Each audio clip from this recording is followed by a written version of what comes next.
네, 이번 순서는 대표 해외 주들의 일관 성과를 나타낸 순위를 살펴보는 시간입니다. 또 한 가지 대신 무슨 일이 있었는지 하나하나 짚어드릴 거고요. 저는 순위를 달리는 남자 순달람 한종국입니다. 네, 오늘은 나스닥이 1%가 넘게 하락을 하면서 혁신 성장주들한테는 조금 쓰라린 하루였었습니다. 역시나 맹점이 되는 것은 우크라 사태였었습니다. 장기화될 가능성이 있다고 말씀을 드렸었는데 역시 협상이 단 시일 내에 끝나는 것은 좀 무리였나 싶습니다. 그래도 다행스러운 점은 변동폭이 이전보다는 조금 줄어든 것 같다라는 생각 때문인데요. 그리고 또 이제 실적 시즌이 바로 다가오고 있으니까 저희는 더더욱 호실적을 낼 만한 개별 혁신 성장주들에 대한 공부를 게을리하지 말아야 되겠습니다. 자, 그러면 오늘도 순위 한번 달려보겠고요.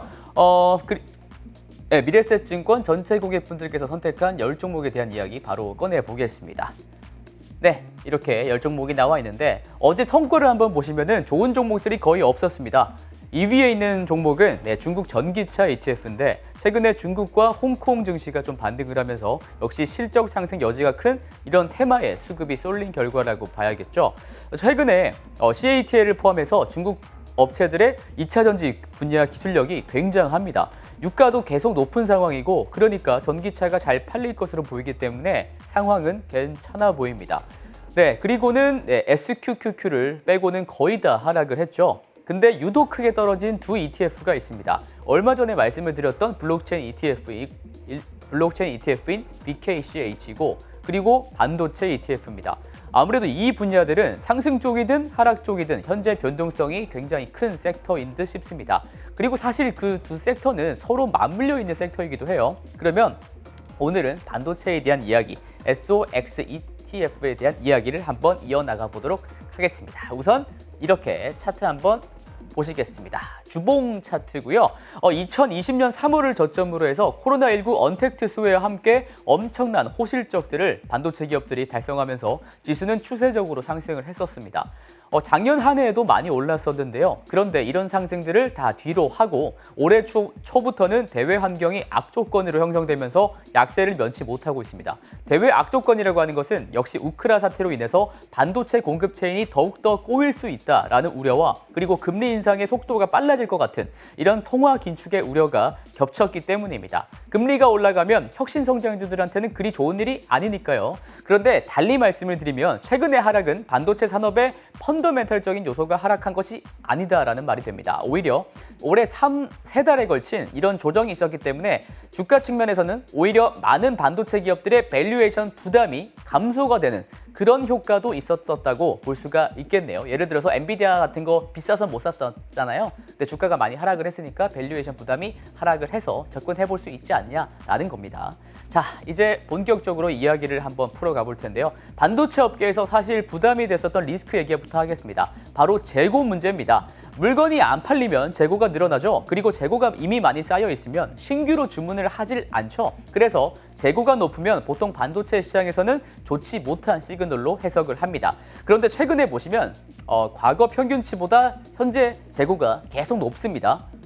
그럼 안 좋은 거 아니야? 라고 생각하는 투자자분들이 많고 그래서 반도체 시장을 부정적으로 생각하시는 사람들이 많습니다만 중요한 점은 요새 참 세상이 어떻게 돌아가는지 한치 앞을 모르잖아요. 미중 분쟁도 있었고 코로나도 있었고 그리고 우크라 전쟁까지 지금 터졌지 않습니까? 그러니까 반도체 업체들 경영진 입장에서는 야, 이거 안 되겠다. 상황이 어떻게 될지 모르니까 예전보다 재고 좀 비축을 해두고 사업하자. 이렇게 된 거죠. 그러니까 적정 재고 수준을 이전보다 올렸다라는 이야기가 됩니다. 그러니까 재고가 높아졌다는 뜻은 일종의 트렌드가 될 수가 있다는 거고 혼란스러운 세계 정세가 안정을 되찾게 된다면 순차적으로 미래에 줄어들 가능성도 있습니다. 그러니까 큰 문제가 아니다라고 보는 거고요. 오히려 중요한 점은 반도체 기업들의 실적 발표에서 이야기를 들어보면 자신감들이 상당합니다. 바로 수요에 대한 것들인데요. 수요가 확실하고 문제가 되는 것은 오히려 공급 쪽이다 보니까 기업들은 반도체 추가 생산을 위해서 자본 지출을 대규모로 단행하고 있습니다. 이 차트는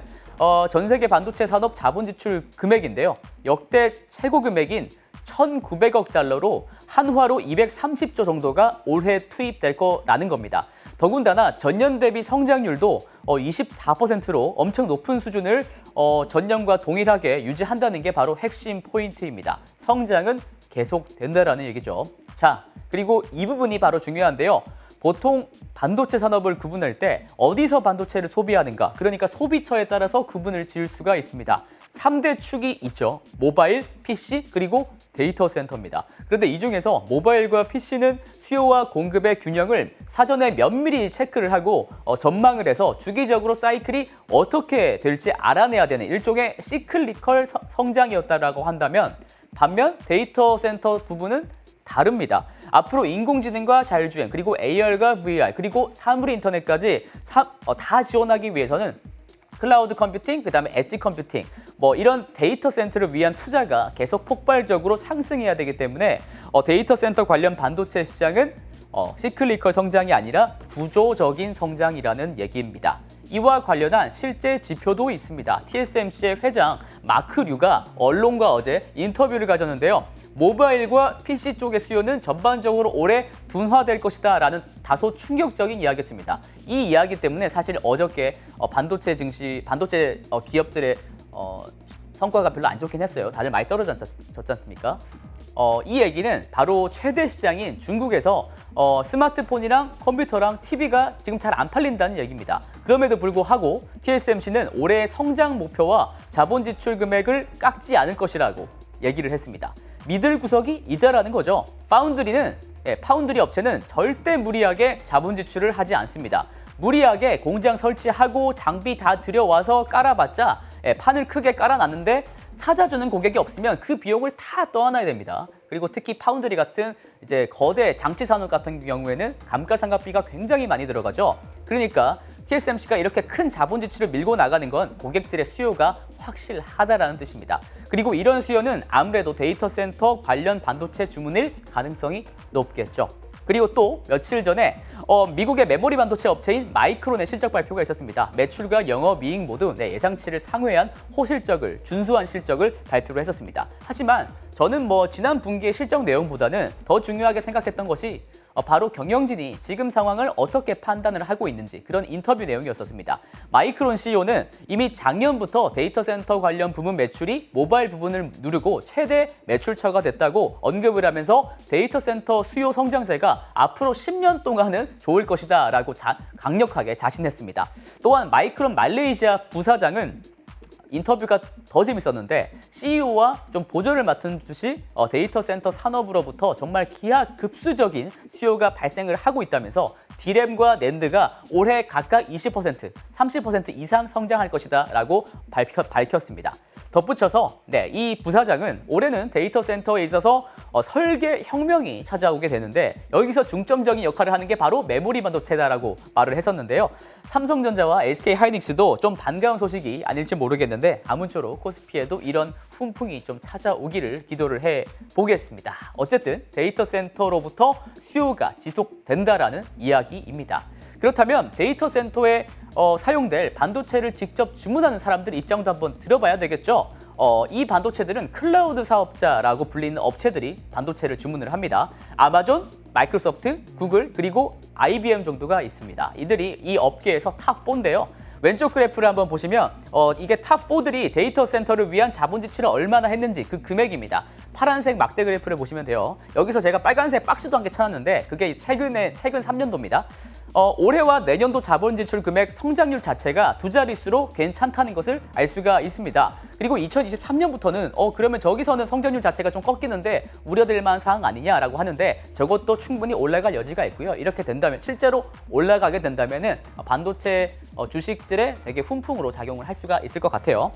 그리고 오른쪽 걸 한번 보시면 이건 미국 안에서 가동 중인 데이터 센터 숫자입니다. 역시 올해에 무려 444개까지 크게 늘어난다는 점인데요. 제가 계속해서 똑같은 이야기를 강조를 드리는 건데요. 핵심은 데이터 센터용 반도체고 이쪽에서 사업을 하는 기업들에 집중을 해야 되고 상승력이 폭발적일 수 있다라는 이야기가 되겠습니다. 이런 측면에서 SOSX ETF의 주요 비중 종목들을 보시면 구성이 저렇습니다. 비중이 제일 높은 7가지 종목인데요. 신숙한 엔비디아부터 쭉 나열되어 있고요.